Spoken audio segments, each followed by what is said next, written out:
Welcome to Around the Kinky Campfire. Grab a seat, pour a drink, and let's turn up the heat.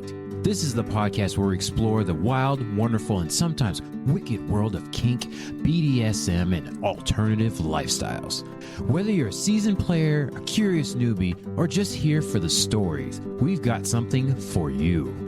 Join us on Thursdays on your favorite podcast platform as we share experiences, dive into deep discussions, and may even spark a little fire of your own. No shame, no judgment, just real talk around the kinky campfire. Let's get lit.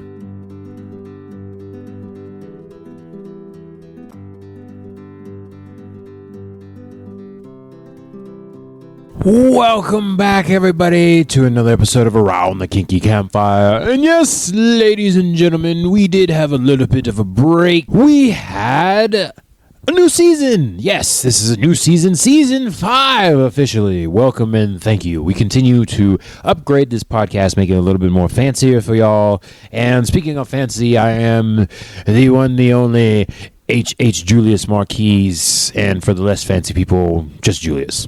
Okay, so you'll be noticing if you're listening to the podcast, there's a little bit more ad break going on. We are looking for sponsors, and we would like to have partnerships and all that, and get extra fancy. You know, if you want to get fancy, click on the things and support the show. If you know you're watching and you enjoy all the flickering lights and the background that you see behind me, and you enjoy all that, then don't click. It's up to you. But season 5 is officially commencing. Welcome to the end of spring, beginning of summer, something like that.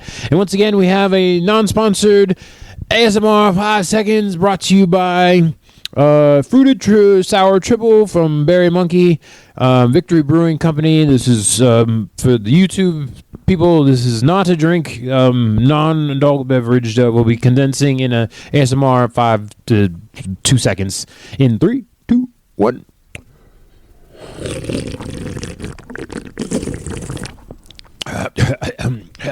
I'm coughing because of allergies. Yep, that's totally what it is. Okay. Ladies and gentlemen, please, if you can, if you're on the podcast things, this is a call to action.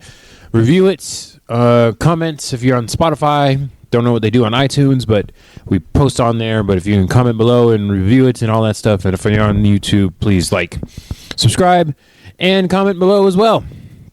Okay, enough of all that business. I only have so much time, and y'all know, campsters, that I only get to so much of my things. So here we go.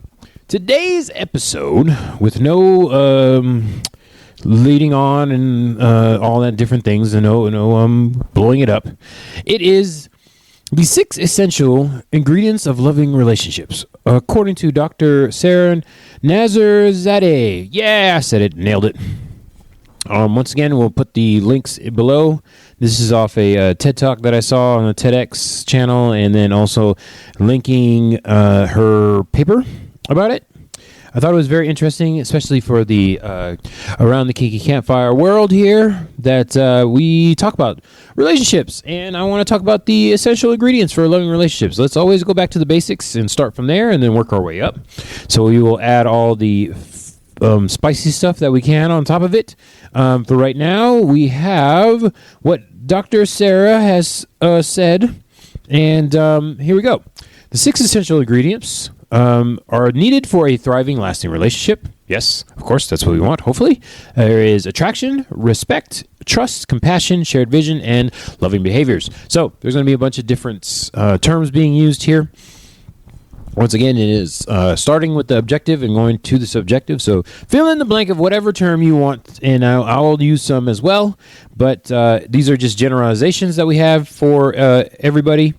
And I've lost my notes, and we are going to talk about it here, and hopefully everybody will learn something. Once again, feel free to do your own research. This is my podcast, so I will speak my mind based on facts, going for the most part, and then of course my opinion and experience will be layered on top of that. But we start out with facts here at the campfire. So, okay. So, needless to say, these elements apply to intimate partners, family, and work. So just cover all the bases. Does not have to be just a romantic relationship. Ingredients of loving relationships. Do you love your boss? I mean, some people do. Not gonna lie, there are people out there. It is a thing where they have close friendships with their coworkers and superiors, and that is a thing. I don't do that, but some people do. This provides a framework for connection and navigating challenges together. Once again, can be all those different types of relationships. It doesn't have to be just your romantic partner, your butt buddy, however you call them. Let's see. These factors create a secure, supportive environment where both partners or coworkers or family members feel safe, valued, and able to grow together. Okay. So, let's see here. I have big thumbs, and I'm trying to click the things, and it won't let me. Okay. No relationship is perfect, but there are some key elements necessary to create a healthy relationship. Yes, we know. This is all the buffer stuff. Okay. Yeah. We got all that. All right. Basics of a great relationship, great examples, evidence, blah, blah, blah, blah, blah. Y'all don't care about any of that stuff, so we will go ahead and skip to all of this here. Evidence, everyone can and deserve to be in a loving relationship they desire, even if it's a work relationship. I would like to be loved. Loved? Weird word for talking about work. Okay, let's get into it, because we are running out of time. Number 1, attraction. Other words for attraction. Intimacy? Ooh. Yeah. I don't know how you would do that at work. That's interesting. This goes beyond physical appearance to include social, intellectual, and shared values. It involves appreciating the attributes of your partner and fostering mutual curiosity. Okay. So, that is the definition, this definition of attraction when we're talking about key parts of a loving relationship. All right. So just to boil it down, we can apply it to all those different kinds of relationships. Let's just talk about partners and also dynamics. So we're talking about the BDSM roles. So the main ones, of course, master slave and dominant submissive, whatever gender you represent as or present as. And so we'll keep it generalized to that when we're talking about the essential parts of a relationship. There's reciprocal liking. You like me, I like you back, for all the different kinds of things. And we have talked about all the 6 main types of attraction here on the campfire. Talked about that before. So this is a great starting point here that we talk about attraction, because we know there are the 6 types. So sexual, romantic, intimate. Let me see here. I can do this. Physical or aesthetic. The 2 I always forget. I always remember those 4, and I forget the other 2. Good Lord. Intellectual. Of course, I forget the ones that I am. Intellectual, or how people think, or my number 1, the demi, or emotional, or how somebody's personality is. So, those are the 6 main, as far as we are concerned here at the campfire. And this is what we're talking about when we're talking about attraction, all these different things. So we're talking about partners and or role people.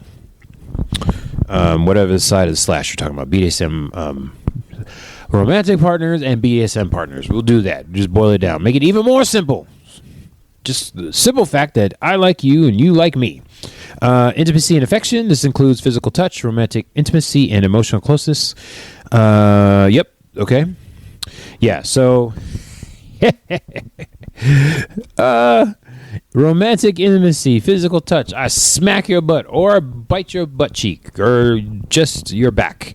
That means I like you. I'm attracted to you. I know that is for me, Julius here, talking about these kinds of things, which is very interesting that they put that on there. So number 1, attraction. You must be attracted to your person as a key ingredient in a loving relationship. We'll use the very broad term of loving. Extreme liking. Just wanting to be around that person. Well, no, that's a love language too. Quality time. Yeah. What brings you around this person and wants to keep it in communication with this person? There you go. Loving relationship. That's what it is there. Okay. Number 1, you must be attraction. Now, there is a thing here that they put in this article they talk about. And it's very interesting because they say absence of physical violence, which is, I'm going to assume they mean non-consensually because, as we know here, us kinksters like us some physical violence. If it's consensual violence in the form of spanking, and that leaves bruises. Oh, goodness. Act from a need to control and dominate. A need. That is the thing there I do not like. Do not use need. Consensual. dominance and submission. Consensual. Remember, we do prick here. Personally responsible, informed, consensual kink. That's what we do here. Also, rack will work. Risk-aware, consensual kink. So, risk-aware, personally responsible. Those kind of things. If you're doing that, then the violence is okay, as far as Julius is concerned. Consensual. If you fear your partner in any way, it's time to end a relationship. So, there are times when you go too far. And that's when the relationship needs to end.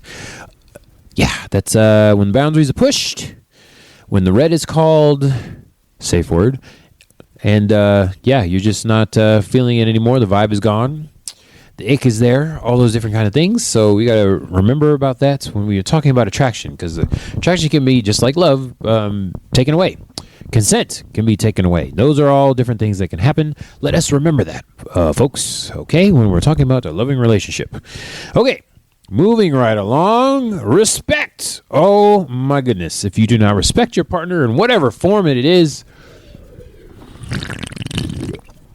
I know I make the arguments that they ain't going to last too much longer. I'm just going to tell you right now. That's where all the bad stuff starts to happen. When you lose respect for your partner, this part, that shit sucks. Okay. Let's see here. Prioritizing what matters to your partner, honoring boundaries, and valuing their perspectives even during a disagreement. So, if you cannot have empathy and respect and boundary following, adherence to boundaries, we got a problem, folks. We got a problem. Yeah, that I would say this needs to be like the beginning or the end. You need to lead up to the respect part. It's number 2 on here, so it should be like number 1 or number 5. I get it in the steps towards leading, because you got to be attracted and you got to respect them. But once you lose that respect, I'm saying, like, they don't really say this a lot when they're talking about like divorces and like breaking up and stuff like that. Like, once that respect is gone, it's just downhill from there. That's a very important point there. When we're talking about respect, you got to boundaries, and it's ugly when it doesn't work out. Do you lead by your own principles? Do you respect boundaries? Hurts so bad when we're talking about that. The boundary disillusionment? No. Whatever it is, the word where it just falls apart there. It just crumbles once you don't respect those boundaries anymore. It's just, relationship's pretty much over at that point, I would say. Here. Okay, support and individuality. A healthy balance where partners support each other's personal growth and interests outside the relationship rather than relying on one person for all your needs. So that's back into the non-monogamy talk, where you're not relying on one person to fulfill all your needs. But I would argue here, supporting each other's personal growth. Once that stops happening, that's a sign of the loss of respect. When you don't support your partner in any way, not just in the growth way, but you should support your partner.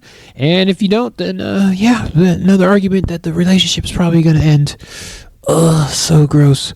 Partners encourage and support one another in healthy relationships. So if that doesn't happen, then the relationship is gone. Speeding a little bit through, because of course Julius is running out of time. Okay, here we go. Lack of respect breeds resentments. Ooh. I'm just going to stop there. That's it. Lack of respect breeds resentment.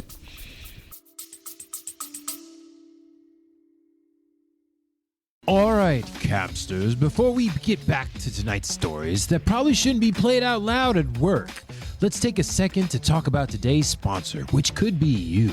Look, if you're listening to Around the Kinky Campfire, you're clearly not here for vanilla.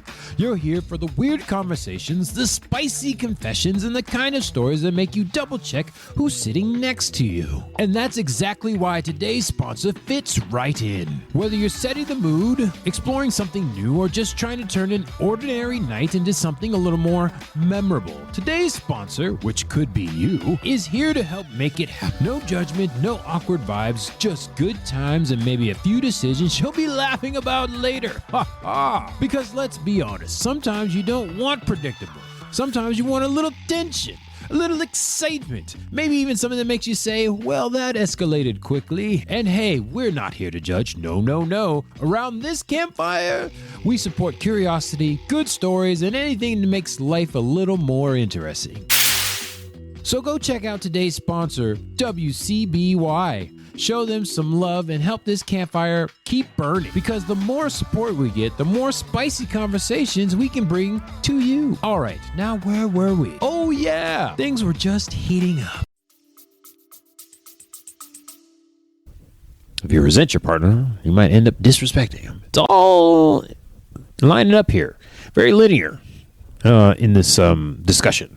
Consider each other in decisions that affect the relationship and maintain an equal balance of power. Okay, so for that one, if you're not considering your partner, not just in decisions, but in general, that's not good, people. Okay, that leads to another point of respect there. This is also good for me. I feel like I'm talking to myself, even though I'm talking to y'all, because I have made this mistake. Let me not stand on a pedestal or anything. Please let me know if you think that in the comments on the Instagrams and all the different social medias and the YouTubes and Spotify, iTunes, whatever it is. I don't want to come from that point. Let me make that clear right now. I'm all in there with y'all. I'm in the muck with y'all. All in the muck, okay?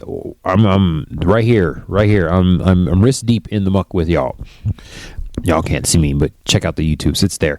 I'm all in the muck with y'all, okay? So that's where I am. I'm not talking from a higher place, because I too have issues, not with the disrespect. I would just say, hey, with the different parts. So I gotta be wary of myself. Gotta make that very clear, that I have to be aware that is happening and leading down that path, and correct myself. Let me specify that specifically, is that I too have to catch myself when I'm going down that path with somebody. It's like, oop, I actually like this person. Let me not do that stuff, and not being supportive and put downs and stuff like that. Those are kind of things too. Support, okay? Don't put your partner down. That's not a cool thing. That's not being supportive. Like, let's literally not being supportive. If you're putting them down, even if it's just like, oh, I'm just messing with you because I like you. No, that's not a thing. Let's not do that. It's not good. Okay, another pivotal thing is trust. Trust is built on consistency and reliability, okay? That is the definition of trust. That is how it's built. When you're saying, how can I trust somebody? You got to be consistent and reliable, okay? That is a thing. That is how trust is built. If you can't trust your partner in any form, especially in the BDSM sense, because you're going to get tied up and impacted by this person. Impacted. Why does it sound like a butt thing? Okay, impact play is a thing. That's what we're talking about, impacted. Yeah, we're getting impacted, de-impacted. That's the thing. Okay, anyways, trust involves creating a safe space for vulnerability and maintaining loyalty in both emotional and financial aspects. Oh, financial? What the fuck? Okay. I would say physical aspects. I don't know why they threw financial in there. That's kind of weird. But yeah, vulnerability in a safe space. So if I don't trust you, I'm not going to be vulnerable with you. How are you going to build a connection without being vulnerable with your partner? That's a crucial thing.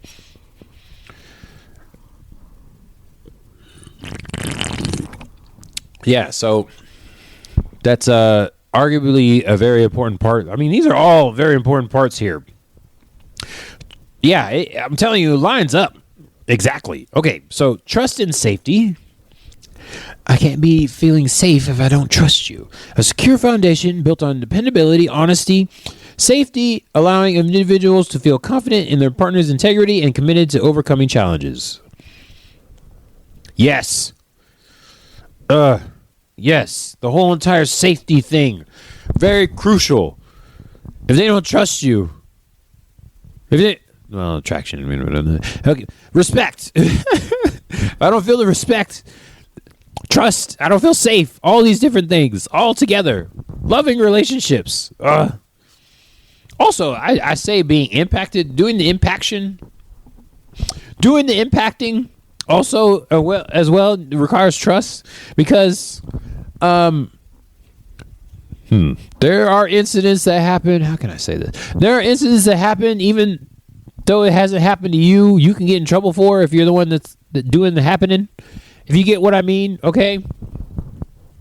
So, I have to trust that I had good negotiation with my partner and they want this, because there's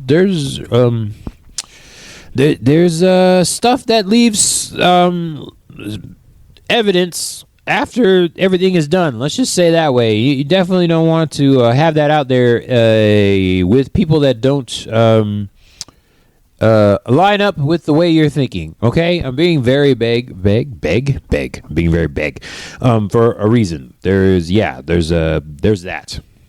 It's a thing. Okay, so be wary of that.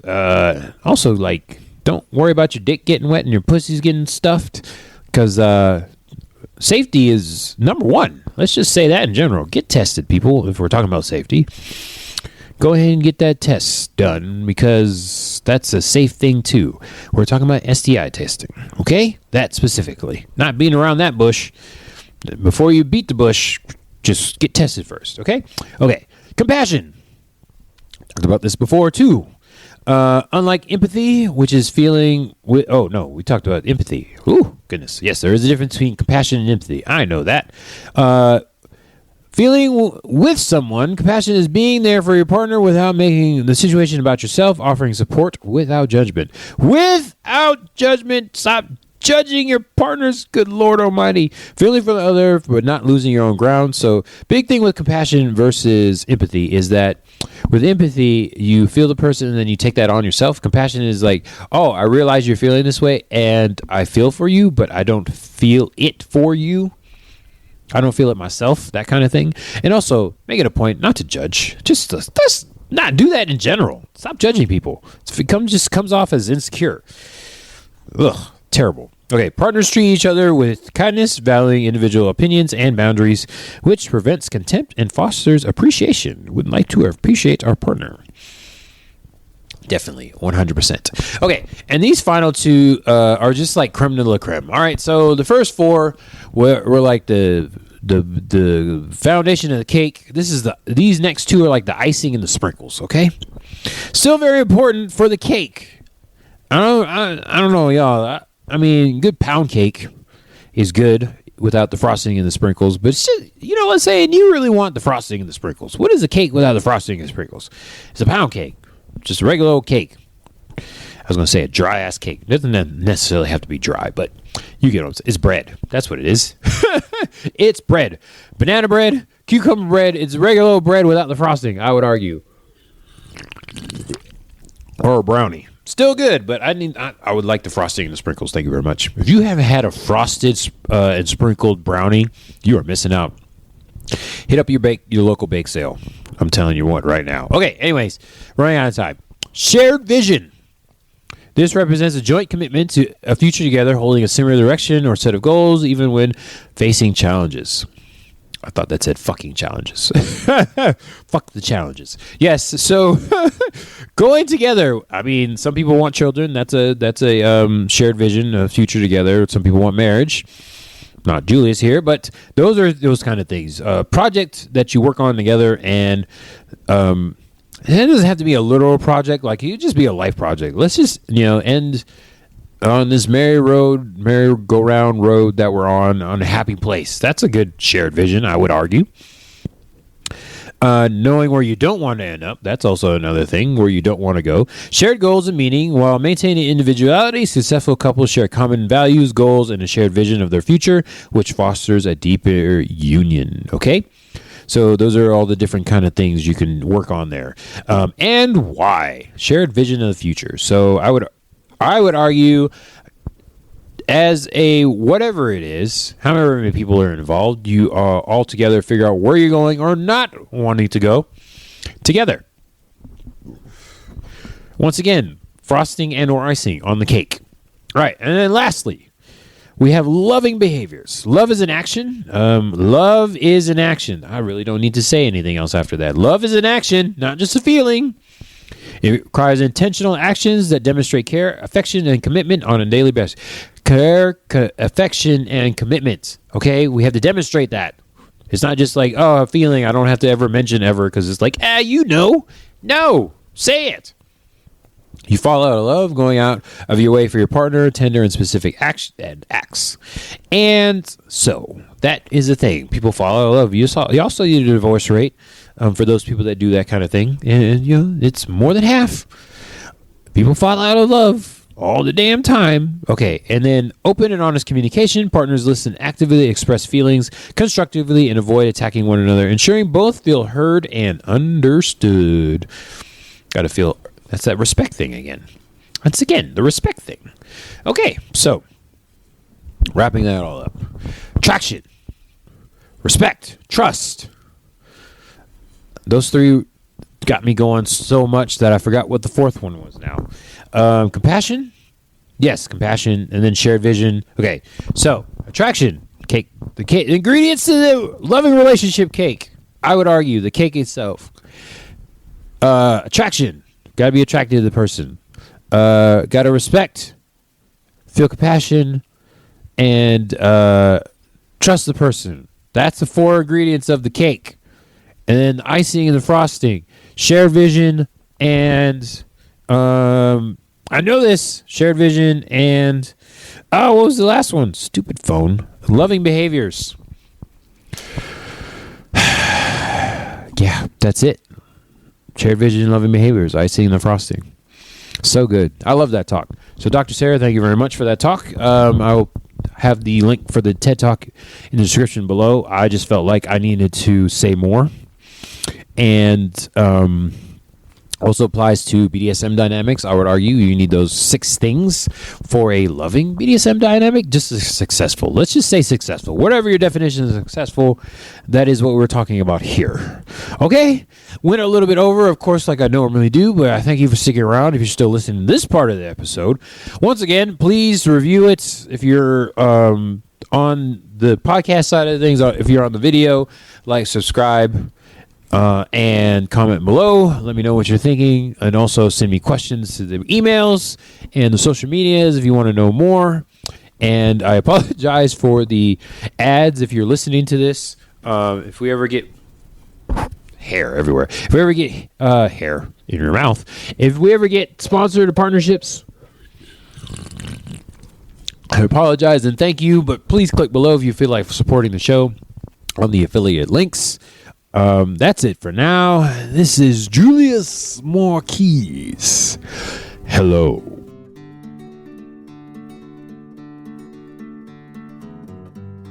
That's a wrap for this episode of the Around the Kinky Campfire podcast. We love having you by the fire, and we love to hear from you. Got a kinky question, a steamy story, or a topic you want us to cover? Slide into our DMs and send us a message at Around the Kinky Campfire, campfire with a K, at yahoo.com. Don't forget to subscribe, rate, and review wherever you're listening. Your support helps keep the flames burning and the conversations flowing. Follow us on Twitter, Kinky Campfire, campfire with a K, YouTube, Around the Kinky Campfire, campfire with a K, or Instagram, Campfire Kinksters, campfire with a K. To stay in the loop, join the community and keep the kink alive between episodes on Thursdays. Until next time, stay safe, stay sexy, and keep that fire burning.